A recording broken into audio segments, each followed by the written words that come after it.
dari perbuatan sehingga menjadi perbuatan yang dibenarkan. Alasan pembenar terbagi dalam yang pertama, alasan pembenar umum terdiri dari daya paksa atau overmatch atau keadaan darurat due to stand diatur dalam pasal 48 KUHP. Lalu bela paksa atau nudwir pasal 49 KUHP, lalu melaksanakan perintah undang-undang pasal 50 KUHP, perintah jabatan yang sah pasal 51 ayat 1 KUHP.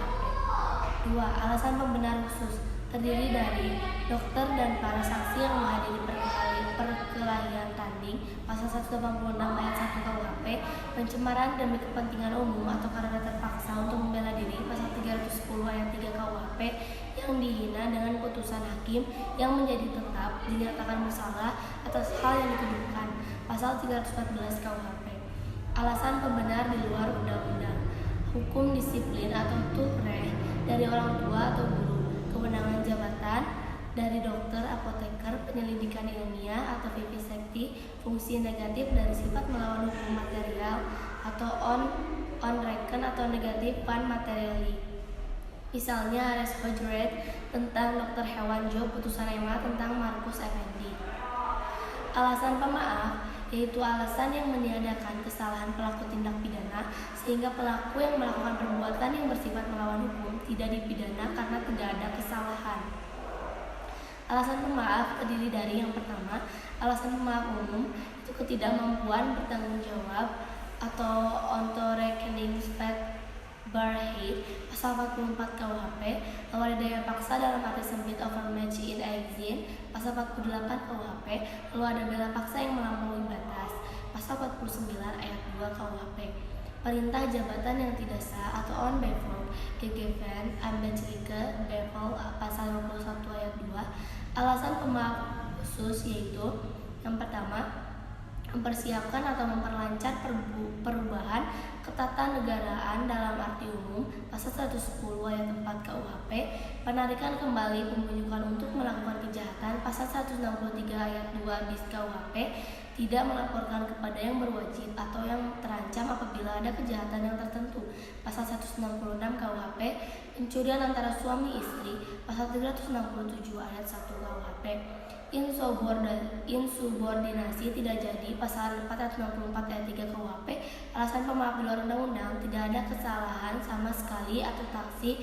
Alasan peniadaan pidana putatif, daya paksa atau overmatch diatur dalam pasal 48 KUHP tetapi tidak memberikan pengertian karena itu harus dicari dalam MPT yang menjelaskan bahwa daya paksa adalah setiap kekuatan, setiap paksaan, setiap tekanan yang tidak dapat ditahan. Dalam doktrin daya paksa dibedakan dalam daya paksa absolut atau vis absoluta, yaitu daya paksa yang sama sekali tidak dapat ditahan baik secara fisik maupun psikis.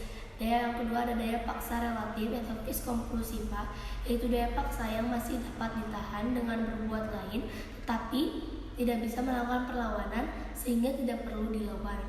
Daya paksa dibagi menjadi 3 bentuk, yaitu yang pertama pertentangan antara dua, yang kedua kepentingan hukum, contoh Ares Papan Kaniandes.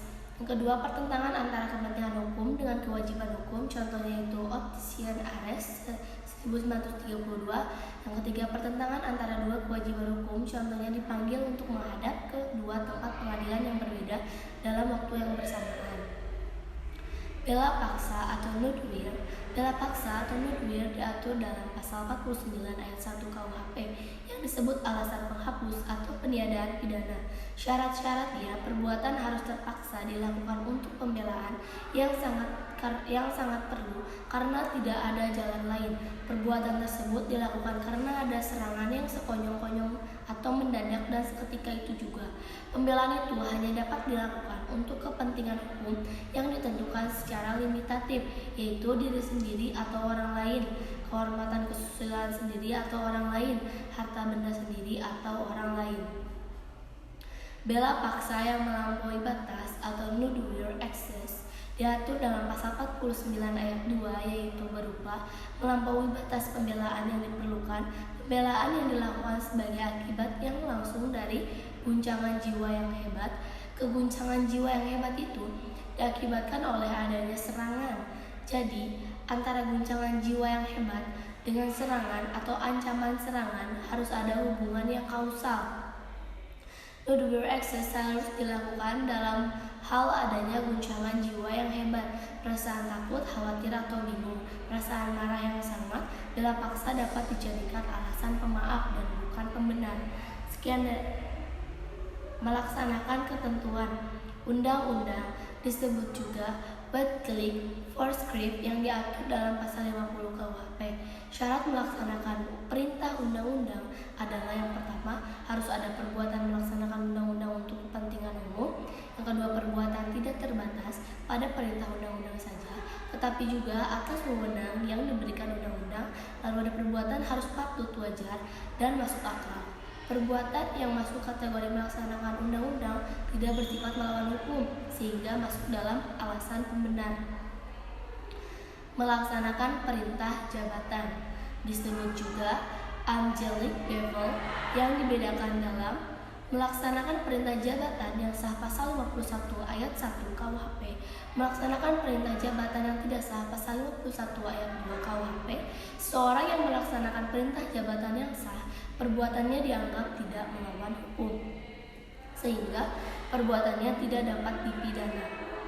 Perintah jabatan dianggap sah apabila yang pertama, ada hubungan jabatan antara pemerintah dengan yang diperintah. Yang kedua, kewenangan yang memberi perintah harus sesuai dengan jabatan yang bersifat hukum publik. Yang ketiga, perintah jabatan yang diberikan harus termasuk dalam lingkungan kewenangan jabatannya. Alasan penghapus di luar undang-undang terdiri dari diatur dalam jurisprudensi, yaitu yang pertama, fungsi negatif dari sifat melawan hukum material adat Dr. Heward. Yang kedua, tidak ada kesalahan sama sekali atau taksi dengan menggunakan alasan pembenar, yaitu hukum disiplin atau tungre, persetujuan izin dari orang yang dirugikan dengan menggunakan alasan pemaaf.